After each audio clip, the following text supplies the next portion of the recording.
يسر لي أمري واحلل عقدة من لساني يفقهوا قولي رب زدنا علما وارزقنا فهما اللهم افتح علينا فتوح العارفين وحفظ المرسلين وإلهام الملائكة المقربين آمين يا Allah ya Rabbal Alamin.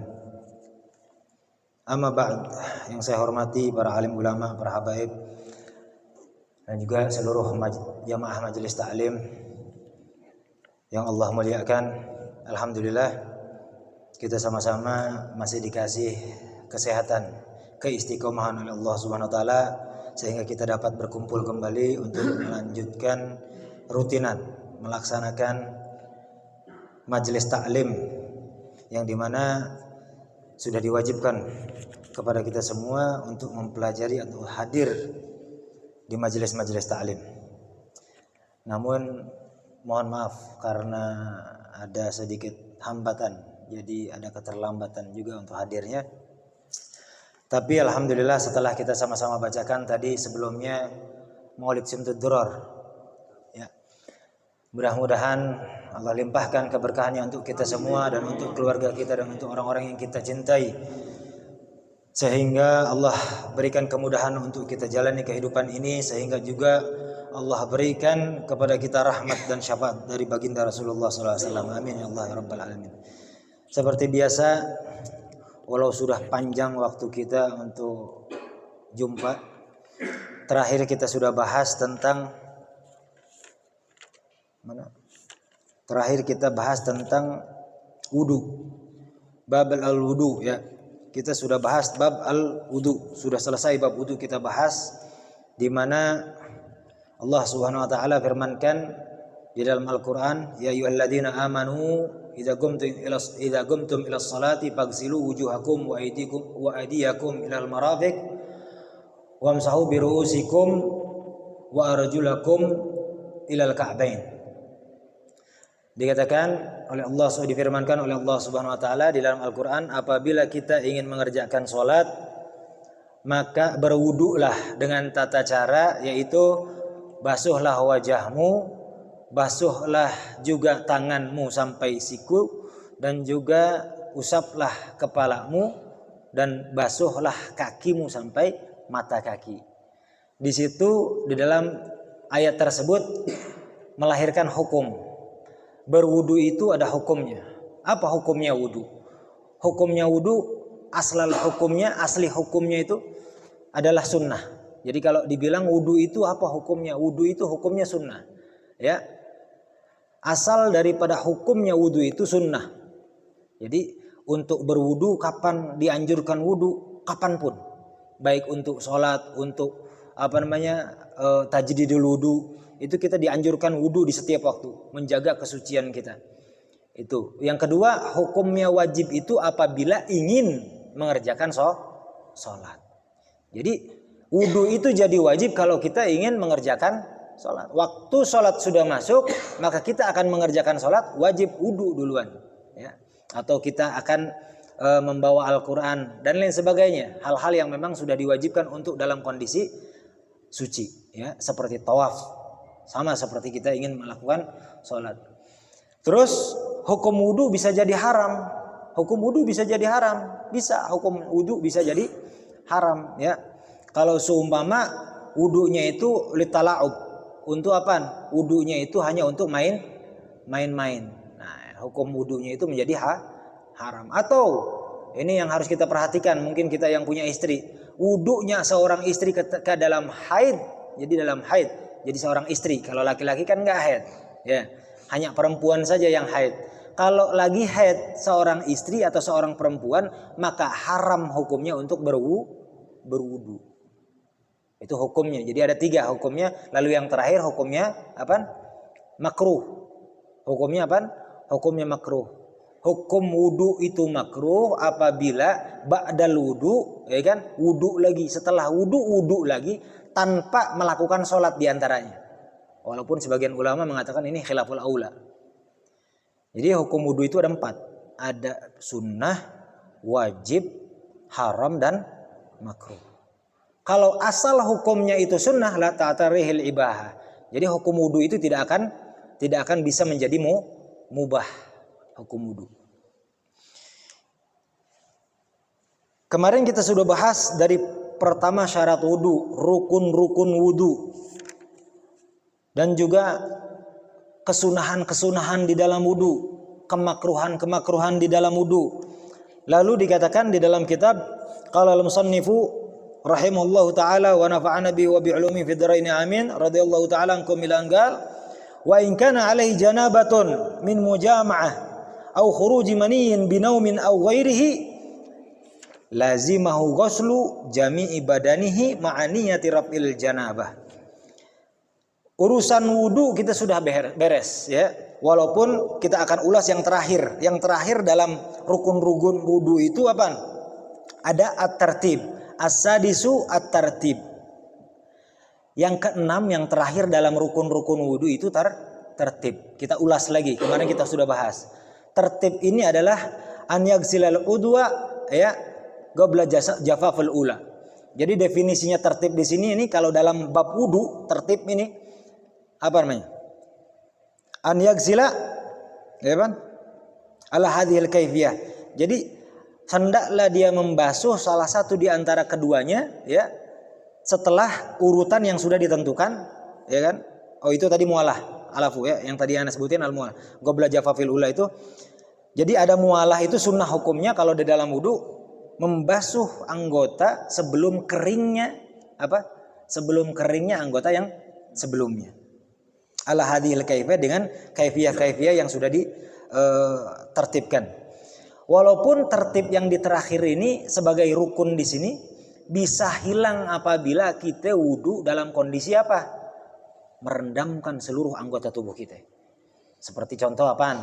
Kalau kita sedang berenang, kan berenang kita ini udah gitu waktu masuk waktu sholat, lalu kita ingin sholat, tapi dalam keadaan batal wudunya, langsung aja dalam keadaan kita merendamkan seluruh anggota tubuh kita, nawaitul wudu, langsung naik ke atas tanpa kita basuh muka, tanpa kita menggerakkan dan sebagainya, sah wudunya tanpa melakukan tertib. Hanya satu kondisi yang diperbolehkan meninggalkan rukun tertib, yaitu dalam kondisi kita merendamkan tubuh kita di seluruh tubuh kita di dalam air.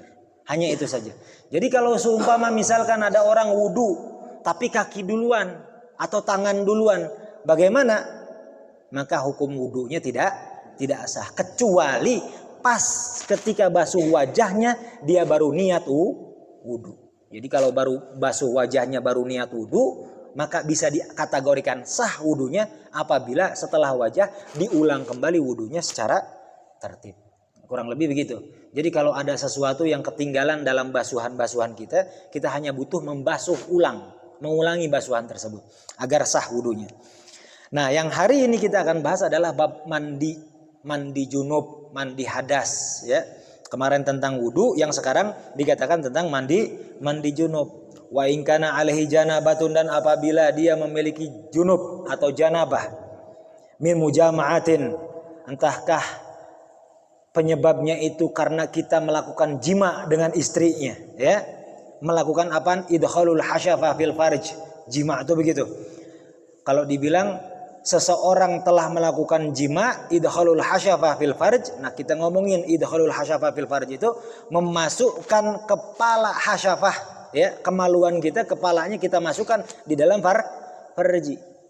Kalau dibilang begitu, kalau udah masuk maka dia dihukumi junub, dihukumi janabah, walaupun belum kelar, walaupun tidak selesai. Jadi baru misalkan masuk kepalanya doang, lalu dia cabut lagi, udah langsung mau kegiatan dengan kegiatan apapun, hukumnya junub orang tersebut ya.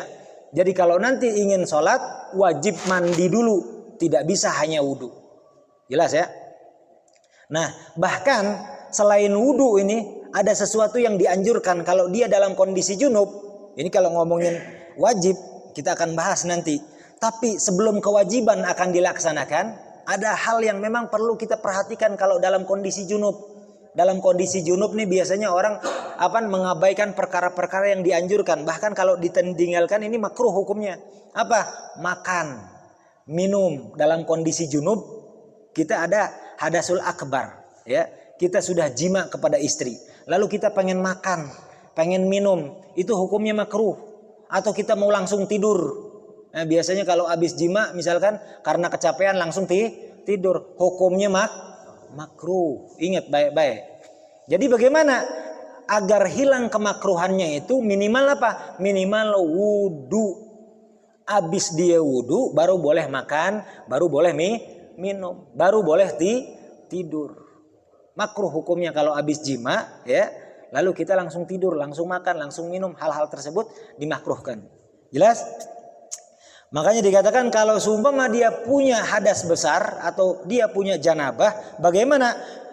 Janabahnya dia disebabkan min mujama'atin karena dia habis jima, au khuruji maniin, atau setelah setelah khurujul mani, keluar mani, entahkah dia karena jima atau bukan jima, ya.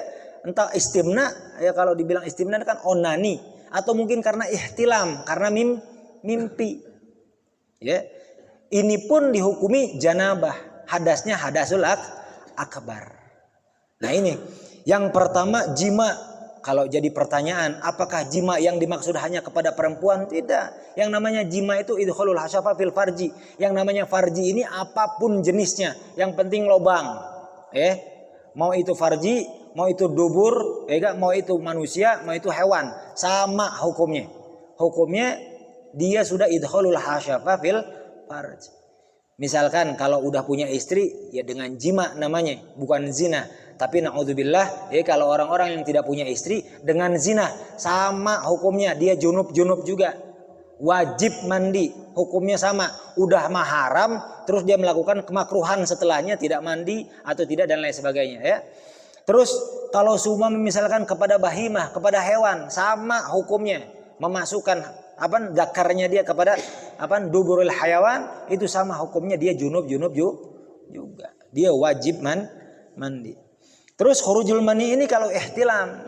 Kalau dibilang ihtilam ini dia mimpi. Baik diperlihatkan mimpinya atau tidak diperlihatkan mimpinya. Tiba-tiba pas bangun basah aja. Pas bangun basah. Nah, apa hukumnya? Dilihat. Kalau memang diyakini itu mani, maka wajib mandi.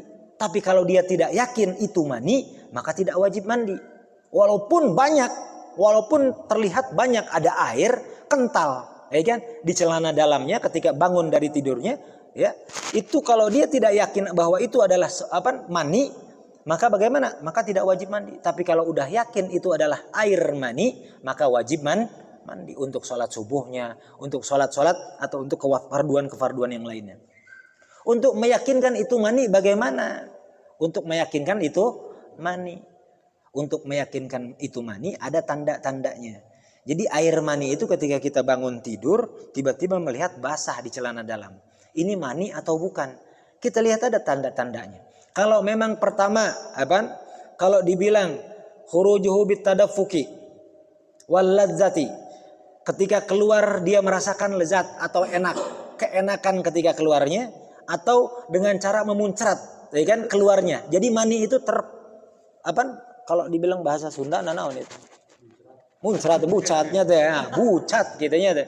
Dengan muncrat itu mani itu kalau seumpama keluarnya dengan dorongan, ya kan, semburan. Nah, muncrat itu dengan semburan, menyembur dari dalam dakarnya, itu tandanya mani. Pertama, kedua rasanya enak. Itu mani, ya. Nah, kalau seumpama kan tidur, nggak tahu dia tersembur atau enak atau tidak, dia tidak rasakan keenakan itu. Oke, dengan tanda yang lain, yaitu apa? Rihun tal'in au ajin, ya. Melihat dengan cara kita cium atau menciumnya. Melihat tanda-tanda dengan kita menciumnya. Mencium punya kita sendiri, bukan punya orang lain kan? Punya kita sendiri, jadi kita nggak jijik. Kita cium tuh. Ciumnya kalau seumpama dalam kondisi basah air maninya itu, maka baunya akan seperti adonan terigu, adonan tepung. Baunya mirip-mirip seperti itu. Kalau baunya mirip-mirip, maka diyakini itu adalah mani. Udah gitu kalau seumpama dalam kondisi kering, bangun udah enggak dalam kondisi basah lagi, udah kering. Maka kita lihat dalam kondisi kering, baunya itu mirip-mirip, bukan lagi adonan tepung, tapi mirip-mirip bau putih telur. Kalau udah mirip-mirip baunya dalam kondisi basah seperti adonan tepung, kalau seumpama dalam kondisi kering seperti putih telur, maka diyakini itu adalah mani. Memang kalau dari warna biasanya bisa kita perhatikan juga. Kalau dari warnanya itu abyadun. Air mani itu biasanya warnanya putih. Kalau perempuan ada keruhnya, kekuningan. Kalau air maninya perempuan. Kalau laki-laki putih. Laziz. Laziz. Kalau dibilang itu ada kental-kentalnya, itu untuk air mani. Makanya di sini dikatakan au khuruju maniin binaumin au ghairi, dengan karena dia tidur atau bukan karena tidur. Kalau tidur dia ihtilam, dia karena mimpi, ya, atau merasakan sesuatu dalam tidurnya. Kalau seumpama bukan karena tidur berarti dia onani. Ataupun bukan dengan cara onani, dia hanya melihat wanita di jalanan. Kan zaman sekarang udah luar biasa ya. Zaman sekarang di jalanan, waduh, ngeri udah di jalan. Udah aurat dibuka-buka, udah bukan aurat lagi udah itu mah. Seluruh tubuhnya udah dibuka-buka udah. Kita mungkin karena udah jauh dari bini, ada kan mungkin kalau semua yang jauh dari bini, atau mungkin udah lama ngeduda, atau bujang yang udah kagak nikah-nikah. Nah, makanya jangan ngebujang terus, ya kan? Hawa nafsu sudah tidak bisa dibendung lagi melihat wanita di jalanan dengan kondisi zaman tidak tertahankan. Dengan hanya melihat kita sudah bisa mengeluarkan mani. Nggak dipegang, sampai nggak dipegang aja bisa hanya berpikir aja, menghayal kalau bisa, ya, menghayalkan tuh apa yang dipandang keluar mani. Sama hukumnya, dengan cara apapun keluar mani, maka apa? Maka hukumnya wajib mandi, karena dinyatakan ada hadasul akbar. Jelas di sini ya? Jelas. Jadi kalau seumpama dia sudah mendapatkan hadasul akbar, dia diwajibkan mandi. Terus mandi wajib ini, kalau kita katakan mandi wajib ini, apa rukun-rukunnya? Ya. Rukun mandi wajib ini dikatakan lazimahu ghuslun, katanya jami'i badanihi ma'niyati raf'il janabah. Ditetapkan di sini, dicatatkan di sini adalah rukun-rukun mandi. Definisi mandi, karena secara definisi mandi itu adalah jaryul ma' alal udwi. Yang namanya ghuslu itu adalah jaryul ma' alal udwi, menyiram, mengalirkan air di atas tubuhnya. Kalau ngomongin mandi berarti seluruh tubuhnya. Kalau wudu kemarin kan ghuslu ba'dul a'dha, ya kan? Biniyatin makhsus. Membasuh sebagian anggota tubuh yang sudah ditentukan dengan niat-niat yang tertentu. Tapi kalau mandi seluruh tubuhnya harus disiram air. Pertama, ya. Kalau secara rukunnya, rukun mandi itu hanya 2. Rukun mandi wajib ada 2. Niat yang pertama, ya. Yang keduanya jaryul ma' ala sairil badan. Jami'il badan, menyiram air, mengalirkan air ke seluruh tubuh. Jadi yang namanya bulu-buluan rambut ini bukan lagi diusap kayak wudu, tapi di seluruhnya harus disiram, harus sampai ke dalam kulitnya. Makanya termasuk daripada kategori syarat dalam wudu, kemarin kita sudah bahas syarat wudu, salah satunya apa? An la yamna'ul ma' ilal basyarah. Hendaknya tidak ada sesuatu yang memang bisa mencegah air mengalir ke kulitnya.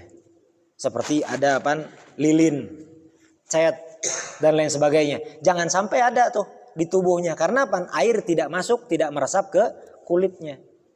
Udah gitu, an la yakuna alal udhi ma yughayyirul ma. Hendaknya di dalam anggota tubuhnya dia tidak ada sesuatu yang dapat merusak air. Bahkan sabun termasuk ma yughayyirul ma. Jadi hati-hati kalau mandi. Kita mandi junub, tiba-tiba belum seluruhnya. Makanya kita kudu apik nih kalau mandi junub. Mandi junub kita apik bagaimana? Pertama, mau basuhan pertama dengan niat, ya, atau basuhan pertama tanpa niat. Silahkan. Terus bagaimana? Kita pastikan dulu basuhan pertama itu agar tidak ada sesuatu yang menghalangi air meresap di kulit. Karena kebanyakan orang kalau mandi junub langsung aja kan, langsung banjur niat. Padahal dia tidak sadari ada bekas cat atau ada minyak-minyakan, ya kan? Ada minyak habis masak atau minyak wangi. Minyak wangi hati-hati tuh. Ada minyak wangi yang memang betul-betul dipakainya banyak, itu masih kalau seumpama disiram air itu tidak meresap. Ya, air ketika dijatuhkan gitu jatuh dan ini masih ada shiny-nya kilauan minyaknya. Itu tandanya air tidak mengena kulit. Itu harus diperhatikan. Terus bagaimana caranya? Ya udah. Dengan dua cara. Pertama, kalau memang kita yakin dalam tubuh kita tidak ada sesuatu yang menghalangi air, maka mandi wajib diawali dengan niat.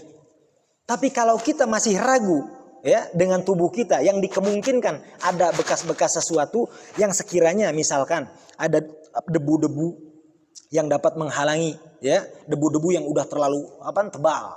Daki lah menceksat paribasamanya. Dakinya kalau bukan daki karena hanya keringat, kalau dakinya sudah bercampur dengan kotoran seperti dari tanah, seperti dari dan lain sebagainya. Itu semuanya mah yughairul ma. Nah, makanya bagaimana? Kita basuh dulu tanpa niat.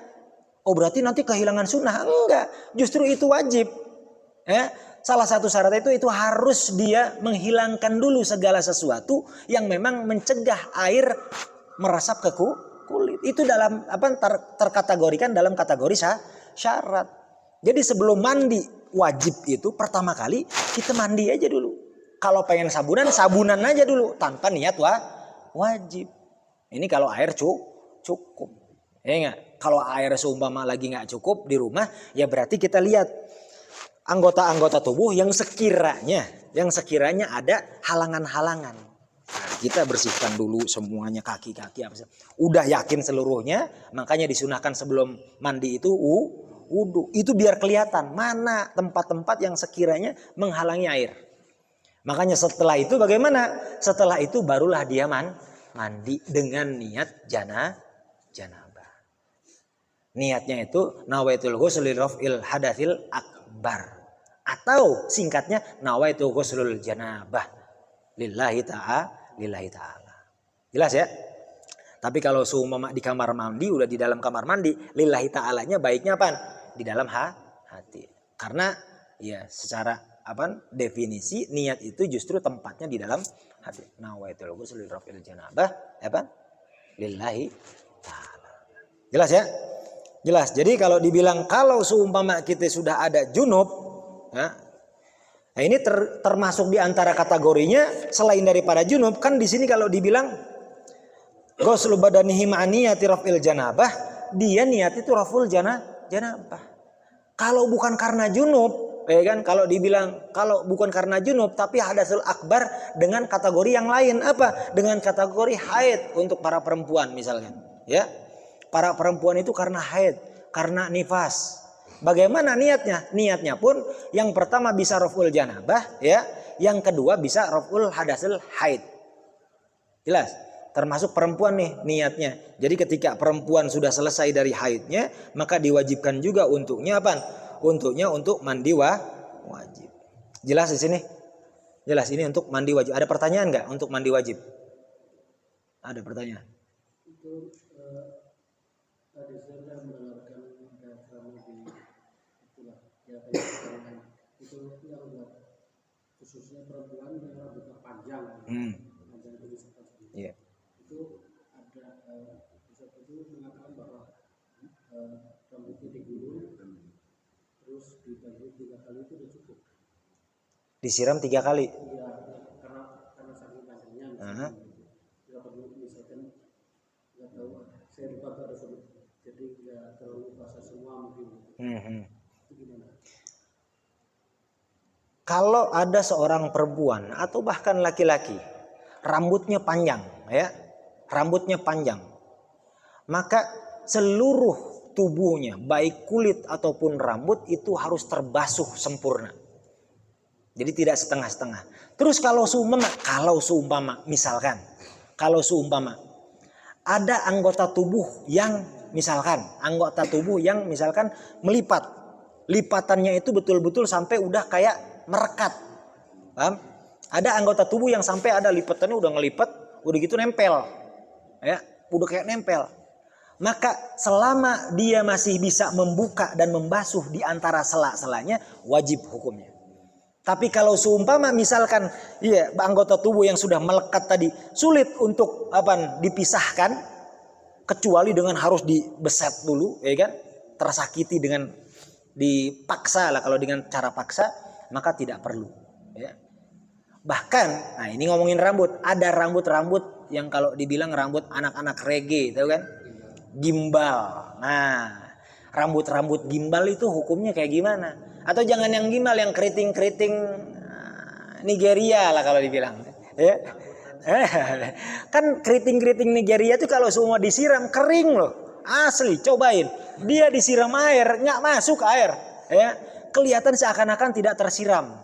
Nah ini ijaad namanya. Kalau dibilang dia betul-betul terhimpit antara rambut dengan rambutnya, satu sama lain saling menjaga agar tidak tersiram atau tidak terkena air. Maka bagaimana? Dia harus uraikan itu air, si rambut-rambutnya. Kecuali ada sebagian ulama dan kaulnya menyatakan kalau yang rambutnya gimbal itu ma'adzur. Paham?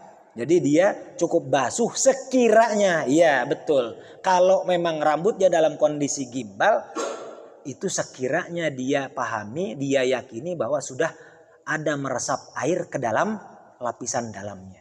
Tapi kalau seumpama rambutnya bukan kondisi gimbal, dia harus yakini bahwa seluruh air sudah terbasuhkan ke seluruh rambutnya, tubuhnya. Paham? Alhamdulillah. Nah ini tentang hadas yang perlu kita angkat, yaitu dengan wudu dan juga mandi, ya. Ada manfaat-manfaat, kemarin hikmah-hikmah dalam wudu itu sudah benar-benar dianjurkan oleh Rasulullah SAW. Makanya ketika Rasulullah SAW sabdakan antumul gurrul mahjulun, katanya mahjulun. Rasulullah SAW fil hadis menyatakan bahwa antum adalah kaum atau umat yang memang Allah istimewakan dengan gurrah dan tahjil. Apaan? Di mana ada tanda yang memang bisa diketahui min athari sujud, min athari wudu, ya. Fa in istata'tum tatwilul ghurrah faf'alu, kata Rasulullah SAW. Kalau seumpama kalian bisa memperpanjang, menambahkan gurrah dan tahjilnya, maka kerjakan. Maka karena nanti semuanya itu bersinar di yaumil qiyamah. Kata Rasulullah SAW, bahkan di dalam suatu kesempatan Rasulullah berziarah kepada makam-makam orang-orang yang mukmin, Rasulullah mengatakan bahwa antum ini terlebih dahulu untuk meninggalkan kita, namun insya Allah kita akan menyusul kalian semua. Yang aku tunggu ini, atau yang kalau dibilang yang diinginkan itu adalah kita semua melihat saudara-saudara kita yang akan nanti kita ketahui, ya kan? Atau akan nanti kita akan lihat, kata Rasulullah SAW. Yaitu di mana? Yaumul qiyamah. Bahkan sahabat mengatakan, aku saudaramu ya Rasulullah. Enggak, bukan kalian. Kalian itu selain saudara, sahabatku, kata Rasulullah. Terus dikatakan, terus siapa sahabatku? Sahabat saudaramu ya Rasulullah. Mereka adalah orang-orang mukmin setelah kalian. Bagaimana engkau akan mengetahuinya? Rasulullah katakan ilustrasinya itu kalau dibilang sama seperti kalian mengetahui kendaraan kalian, kuda-kuda, onta-onta kalian sekarang dengan tanda-tandanya, orang-orang mukmin nanti pun akan diketahui dalam tandanya dengan apa? Dengan bekas-bekas wudu mereka.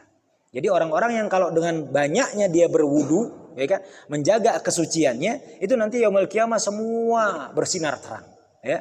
Semua bersinar terang, kata Rasulullah SAW. Jadi kalau kita ingin betul-betul terlihat terang, ya, di yaumul qiyamah, atau kalau katakanlah jangan di yaumul qiyamah, kita di dunia aja dulu deh, ya. Kalau di yaumul qiyamah kita udah betul-betul berharap sekali, tapi di dunia nih orang yang jaga wudunya betul-betul, tajdidul wudu itu dijaga ketat, tuhurnya dijaga, insya Allah orang tersebut apaan? Awet muda. Siapa yang nggak mau? Kita laki-laki pengennya awet muda aja. Umur udah 60 juga ya. Umur udah 60, 70 lah. Kalau semua ngobrol mah ngaku. Umur berapa? 17. Segala 17 ya. Walaupun udah tua, kita laki-laki biasanya pengen muda lagi. Ada yang kata ubannya dicetin warna merah, dicetin warna macem-macem ya. Kagak mau kelihatan tuh tua. Kalau nggak mau kelihatan tua, satu kuncinya apa? Banyakin wudu. Pakai niat, iya biar dapat pahala. Karena kalau semua nggak pakai niat, dia jatuhnya mubah. Bukan wudu namanya, udah jelas bukan wudu namanya. Tapi silahkan membasuh-basuhan dengan seperti wudu, silahkan. Tapi ruginya itu nggak ada pahala. Kurang lebih begitu ya. Terus kalau kita sudah wudu, kita jaga wudhu kita, tapi ternyata ada kondisi yang memang hal-hal yang tidak bisa kita tinggalkan atau tidak kita bisa lepaskan, tidak bisa kita hindari. Apa? Hal-hal yang bisa membatalkan wudhu. Makanya dikatakan wayang gidul wudhu, hal-hal yang membatalkan wudhu kita yang memang kita tidak bisa hindari. Apa? Al khariju min qubuli awid duburi. Salah satu diantaranya adalah apabila keluar sesuatu minal qubuli awid dubur. Kalau ada sesuatu yang keluar dari kubul ataupun dubur, ya, maka itu adalah salah satu penyebab kita batallah wudhu kita. Makana katanya ala makana, katanya dikatakan di dalam kitab ini, ala makana sesuai dengan apapun kondisi yang keluar dari kubul atau dubur tersebut. Mau misalkan, ini yang aneh-aneh aja lu anak-anak contohin yang aneh-aneh nih. Dari kubulnya, dari dakarnya, dari kemaluan laki-laki, ya, itu keluar angin, ya tuh.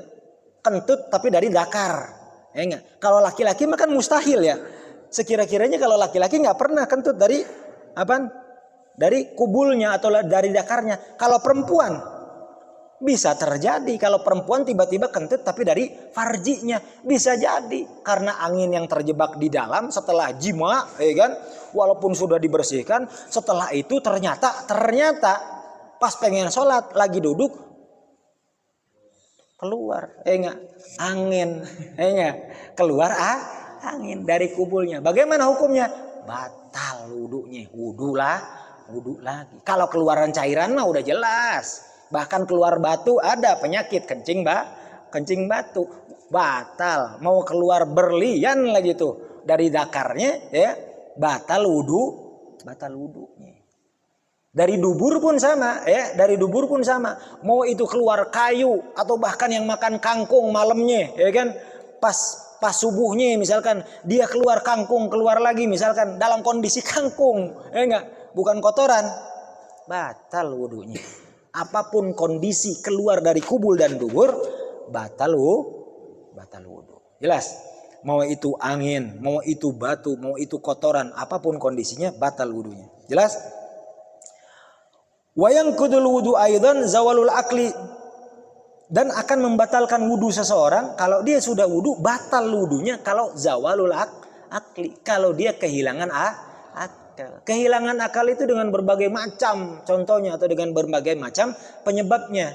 Entahkah dia tiba-tiba gila, atau mungkin dia koma, atau mungkin dia pingsan, atau mungkin apapun kondisi yang bisa menghilangkan akalnya, entahkah dengan sengaja, dengan obat-obatan, atau mungkin tanpa sengaja karena kondisi keadaan penyakitnya misalkan, itu zawalul akli. Di sini dikatakan binaumin au ghairihi. Entahkah zawalul akli yang disebabkan naum, tidur pun akal kita tidak akan pernah ada. Nggak ada orang tidur bisa ngitung-ngitung matematika, nggak bisa, ya kan? Nggak ada orang tidur bisa berpikir tentang apa masalah pribadinya. Nggak ada orang tidur ya hilang sudah, lupa sudah.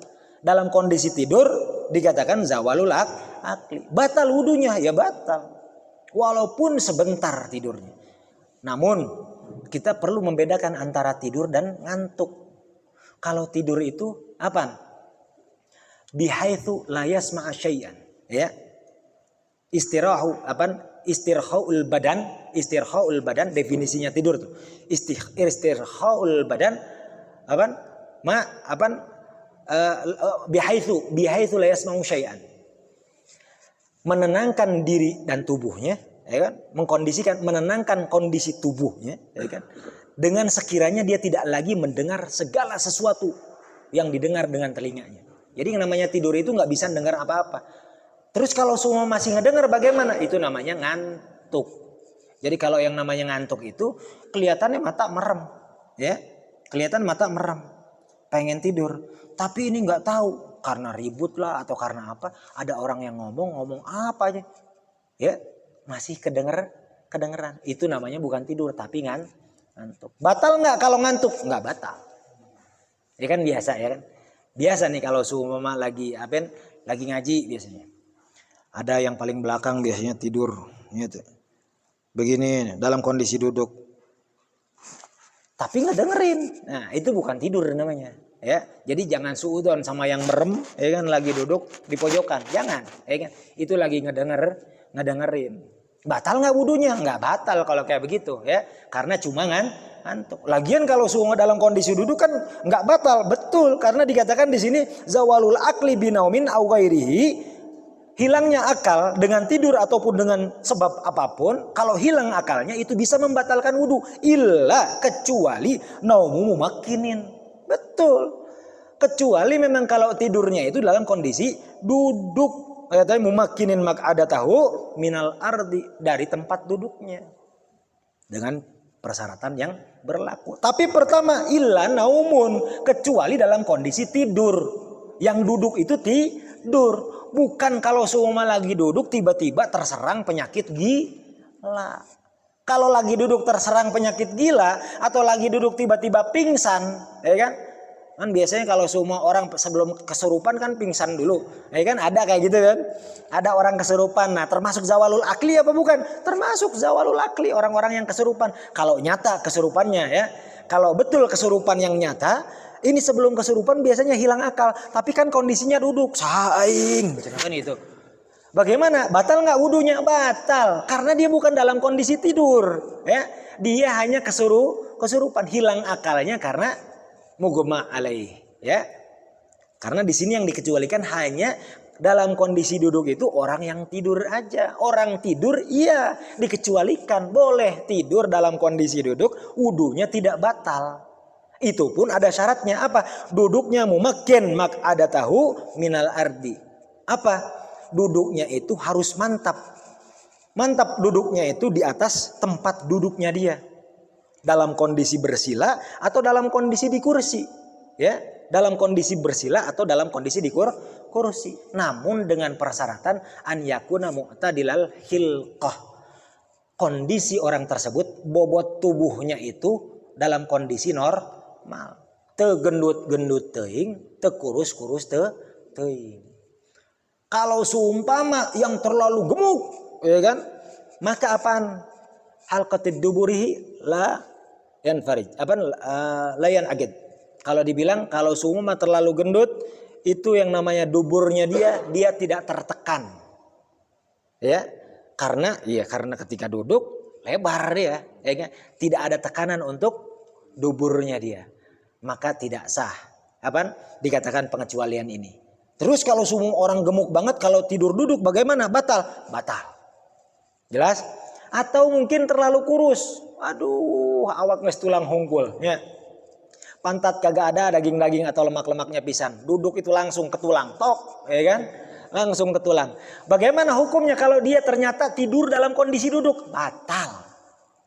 Karena apa? Karena dia tidak memenuhi syarat. Orang taunya langsung apaan? Pokoknya kalau lagi tidur duduk, hukumnya tidak batal. Ada syarat dan ketentuan. Syaratnya apa? Dia dalam kondisi mu'tadilal khilqah. Dia dalam kondisi apa? Kalau dibilang sedang-sedang saja, dalam kondisi tubuh yang normal. Orang-orang alhamdulillah diberi normalnya. Ada yang memang mungkin kurang gizi atau mungkin ada sesuatu yang memang menjadi penyakit dalam tubuhnya. Gede teuing, kurus teuing. Bagaimana? Batal wudu. Makanya dikatakan di sini illa naumu mumakkinin maq'adatahu minal ardi. Konteksnya bukan harus duduknya dalam kondisi sila juga. Duduk dalam apa? Kondisi duduk di mana? Kursi pun termasuk selama persyaratan yang lain apa? Tidak ada perubahan tempat ketika duduk dalam tidurnya. Atau tidak terbuka kondisi duburnya. Misalkan lagi tidur duduk begini, ya. Geus bener-bener kawas kieu. Tiba-tiba ya kutunduh teuing ieu mah nya. Kutunduh teuing sakon sok ngeser teh. Wah. Tiba-tiba apa? Kaget dia karena memang tidak membuat kuda-kuda dalam tidur duduknya, ya kan? Kan biasanya ada yang pakai kuda-kuda ada ngartinya tuh di silelenggutan teh nih ya tuh. Tapi ada yang seakan-akan ya biar dia lihat masih khusyuk lah kan gitu. Kikian. Bakat kutunduh teuing jelepat gitu tah. Nah, ini hati-hati kalau terjadi ketika dalam kondisi sholat Jumat. Nanti dipaksakan, sore diuknya tuh tidur duduk, enggak batal. Batal kalau sudah berpindah terangkat saja satu pantat dalam kondisi tidur duduknya, batal wudunya. Jelas? Terangkat satu pantat nih, Ya kan pantat ada dua tuh, bokong kalau dibilang ya. Kan ada dua. Kalau fikih mah kan kudu jelas, bukan kasar nih ya.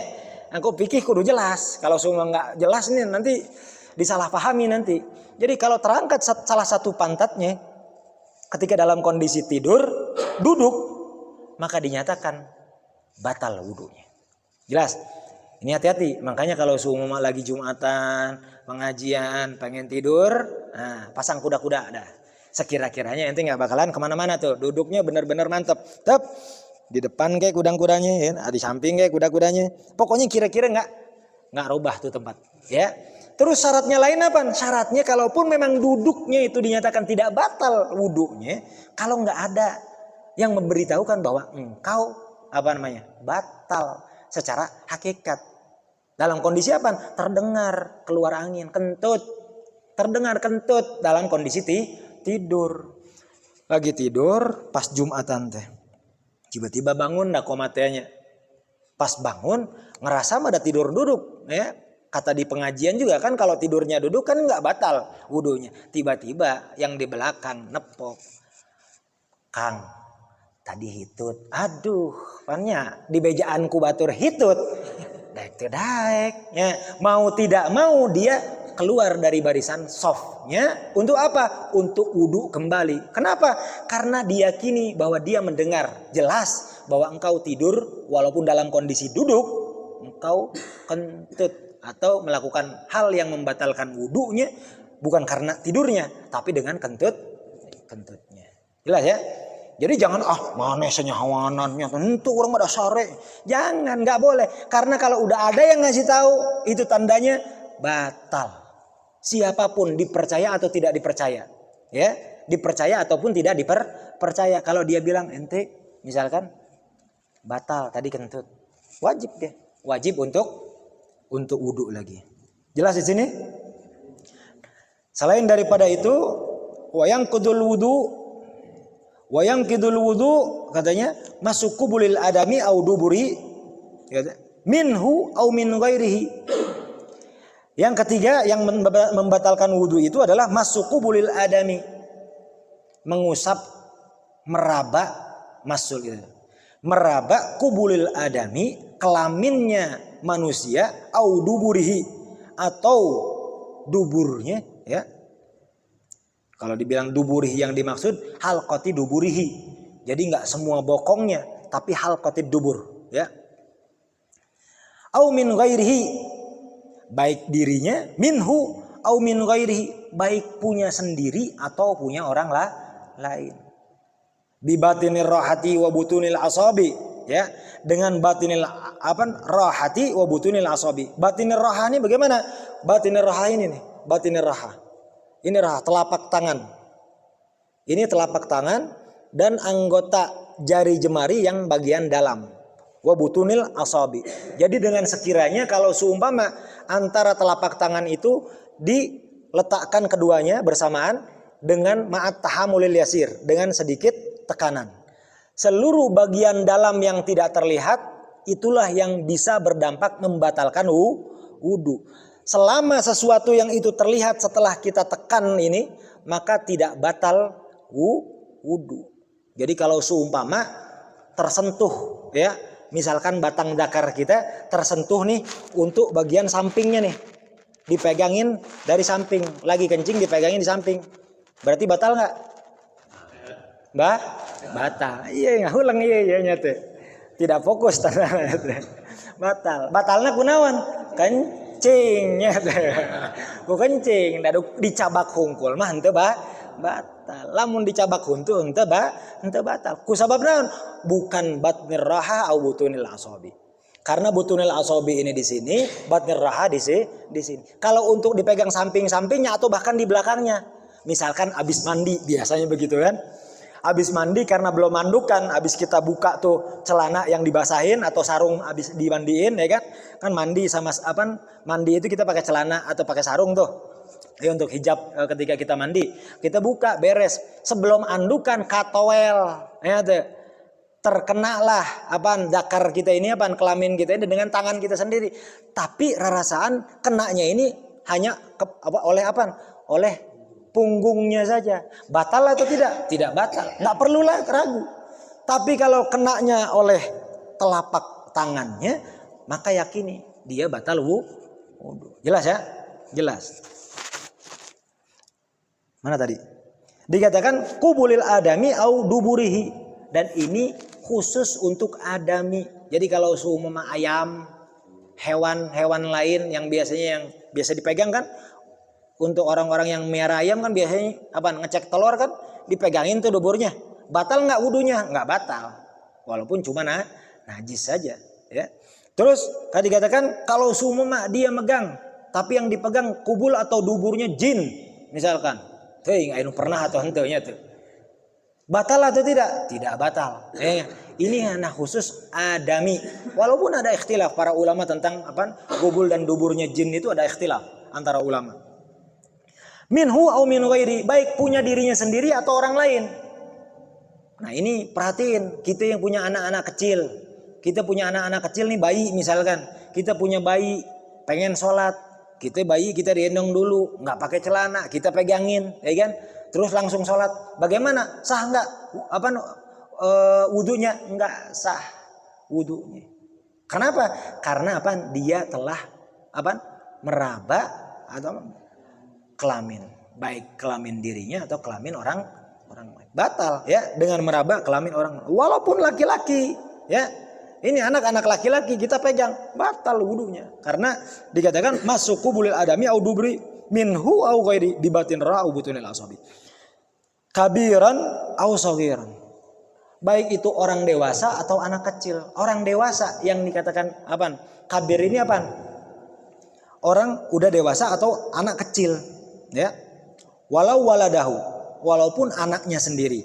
Walau mayitan, walaupun dari seorang mayit. Jelas. Jadi ngomongin walau kabiran ini, walaupun orang tua nafsu, itu dipegang oke. Walaupun nggak pakai nafsu, ini karena batalnya itu karena meraba kelamin atau dubur. Dikatakan walau mayitan, walaupun dari seorang yang sudah meninggal. Mencuci jenazah tapi nggak pakai sarung tangan, ya. Mencuci jenazah nggak pakai sarung tangan. Nah, kan yang disunahkan untuk orang yang sedang memandikan jenazah, nanti kita pelajari nih mandiin jenazah. Yang disunahkan untuk memandikan jenazah, yang memandikannya itu dalam kondisi suci. Ya. Jangan sampai kita memandikan jenazah tapi kita dalam kondisi tidak dalam kondisi suci, menghilangkan kesunahan. Bahkan ada ulama yang mengatakan makruh hukumnya memandikan jenazah kitanya dalam kondisi tidak dalam kondisi suci. Terus bagaimana lah kita udah wudu, ya kan?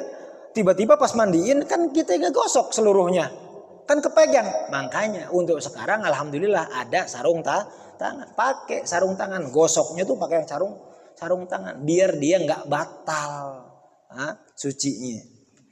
Terus dikatakan lagi wayang kudul wudu. Orang bereskan welah nyata sampai sedikit terakhir nih.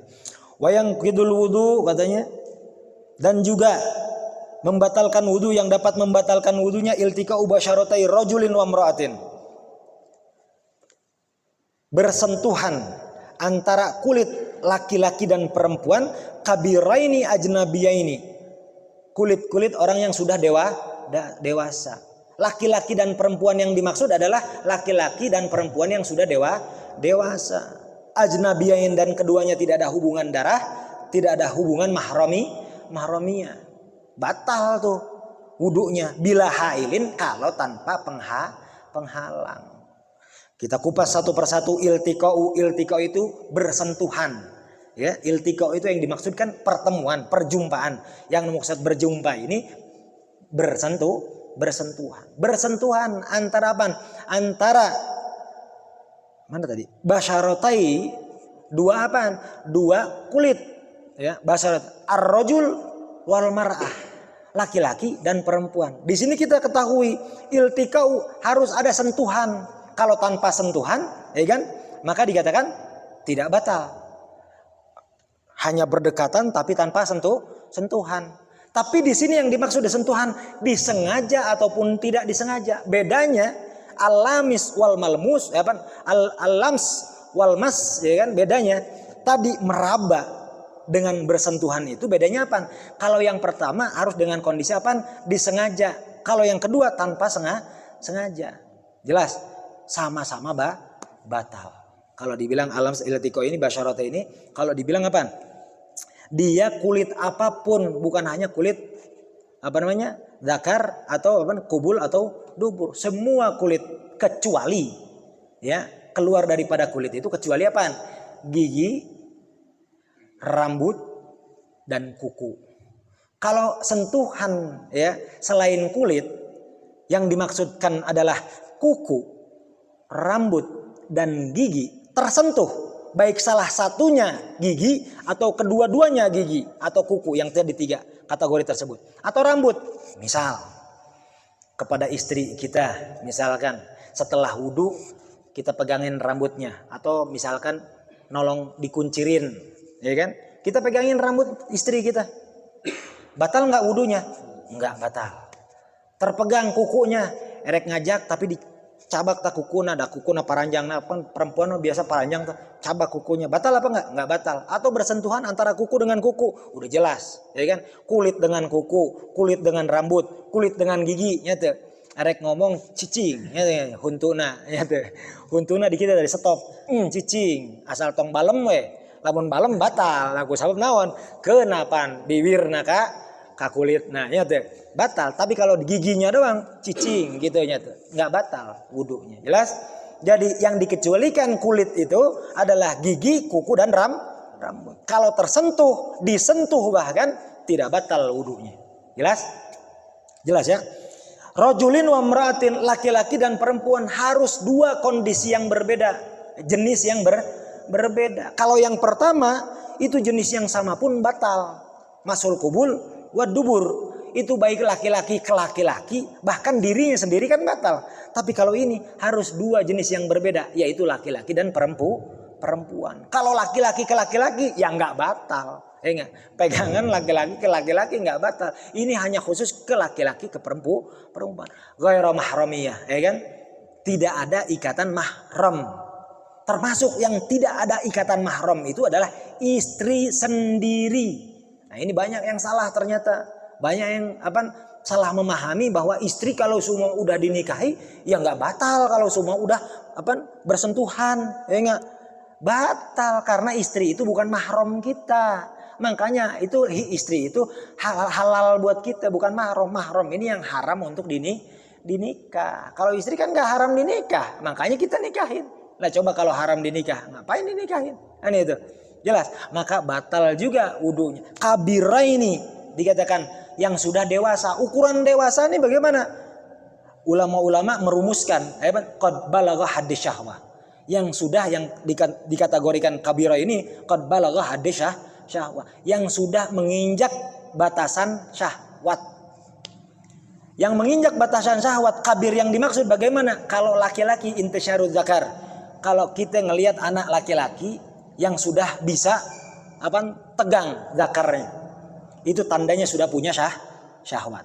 Itu namanya udah besar. Kalau belum tahu yang namanya syahwat atau tidak bisa mengeraskan zakarnya, berarti belum kabir, masih anak kecil. Kalau perempuan bagaimana? Kalau perempuan mailul qalb, ya kan?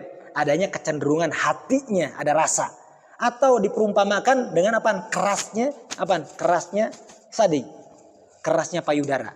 Itu tanda perempuan untuk mengatakan bahwa dia sudah dewasa, yang membatalkan wudhu apabila kita sentuh.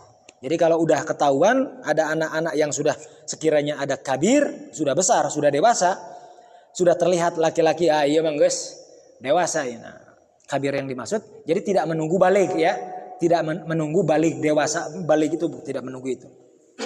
Ajnabiyah ini bila hail, dan ini ajnabin bukan mahram, bila hailin tanpa ada penghalang. Penghalang yang dimaksud apa? Walaupun katanya, walaupun tipis penghalangnya, walaupun sutra, bahkan walaupun walaupun lumpur, ya, walaupun lumpur, walaupun lilin, dililinan itu. Terus sentuhan, batal nggak? Nggak batal, ya. Kalau semua sarung tangan sekarang lah ya, sarung tangan yang paling tipis itu sarung tangan yang untuk dokter tuh. Nah, untuk operasi kan tipis banget itu. Batal nggak sentuhannya? Tidak batal. Tidak batal wudunya apabila bersentuhan dengan ada penghalang. Apapun penghalangnya, kain, transparan, tipis, nggak jadi masalah. Yang penting ada penghalangnya, nggak batal wudunya. Kalau tanpa penghalang, batal wudunya. Illa, makanya yang tadi kategori di sini di awal basyarotai, ya, itu harus dalam kategori kulit yang bersentuhan, maka jadi batal wudunya. Illa, kecuali ghufron, kecuali kuku, au sya'ran, itu rambut, au sinnan, itu gigi, au juz'an munfasilan, ditambah yang terakhir juz'an munfasilan. Ditambah terakhir apaan? Kategori anggota-anggota tubuh yang sudah terlepas dari tubuhnya sendiri. Ya, dari tubuh orang tersebut. Misalkan di jalanan kita ngelihat aya leungeun saha ya tuh, dicabak, ya tuh. Aya leungeun saha dicabak, atau ada kulit, bongkahan kulit begitu kita pegang, dilihat, ya kulit manusia ieu mah, ya tuh. Diyakini adalah perempuan, maka bagaimana? Batal wudunya? Tidak batal wudunya. Karena apa? Juz'an munfasil. Walaupun disepakati sebagian ulama nyatakan kalau juz'ul munfasil, misalkan yumkinu fihi syahwah, batal wudunya. Kalau semua dikemungkinan syahwat, misalkan tangan atau paha, gebleknya tuh paha terlihat, wah ieu mun awewe diceklan, batal. Sebagian ulama menyatakan batal walaupun juz'ul munfasil. Tapi di dalam kitab ini dikatakan juz'ul munfasil itu tidak membatalkan wudu. Misal di tengah jalan kita ngelihat ada kecelakaan, lungun ke mana, suku ke mana, hulu ke mana, apa segala macam. Wah, kita pengen ke masjid, tolongin dulu, jangan, tolongin aja dulu. Wah, yang kita pengen ambil kan nanti itu perempuan, batal enggak? Ya udah, secara dengan apa yang memang dikatakan di dalam kitab Risalatul Jami'ah menurut Al-Habib Ahmad bin Zain Al-Habsyi, tidak batal wudu kalau yang kita sentuh adalah juz'ul munfasil. Jelas? Mau telinga ya kan, misalkan ada yang telinganya misalkan copot, ya kan? Copot nanti pasang lagi ya, bukan yang palsu tapi telinga beneran ya. Enggak batal wudunya. Jelas di sini? Ada hal yang memang perlu diperhatikan. Waduh, udah 10:30 ya, terakhir. Ada sesuatu yang memang kita perlu perhatikan. Kalau seumpama dalam kondisi batal wudu kita, atau bahkan kita punya janabah, punya junub, ada perihal-perihal yang tidak boleh kita lakukan. Selain sholat, udah jelas kalau sholat kita nggak boleh kalau belum wudu, sesuai dengan ayat Al-Quran yang sudah dibacakan tadi di awal, ya. Famsahu fagsilu wujuhakum sampai akhir ayat tersebut. Apa hal-hal yang tidak diperbolehkan untuk orang-orang yang dalam kondisi batal wudunya, tidak dalam kondisi suci? Apa?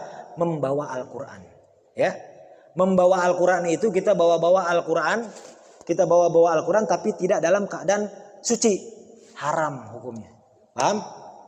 Membawa Al-Quran salah satu diantaranya untuk apa? Sholat, tawaf, ya, itu tidak boleh. Tidak boleh dalam kondisi apa? Tidak dalam kondisi suci. Ditambah lagi untuk yang junub, ya.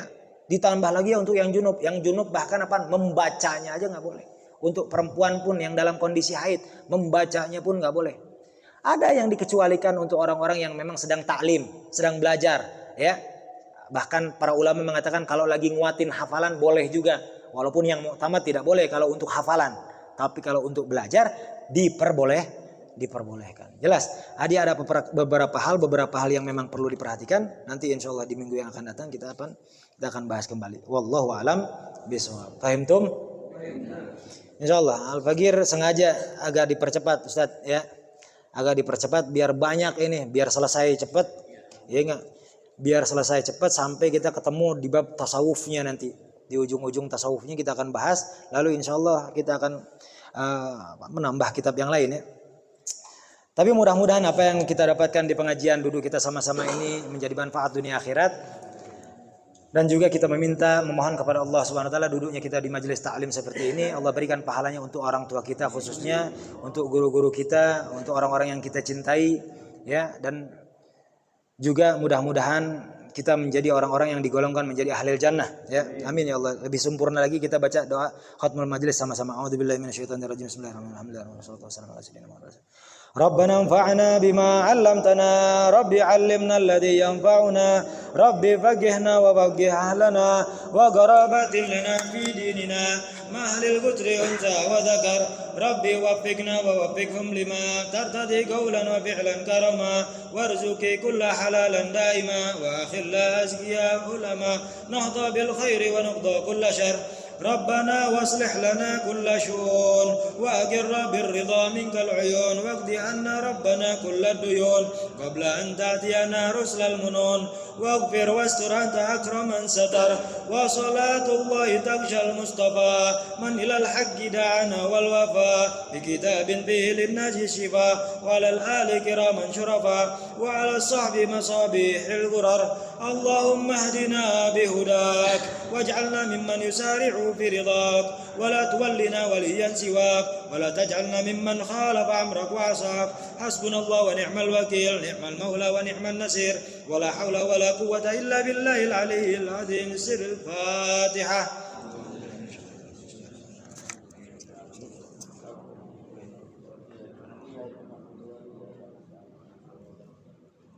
Assalamualaikum warahmatullahi wabarakatuh.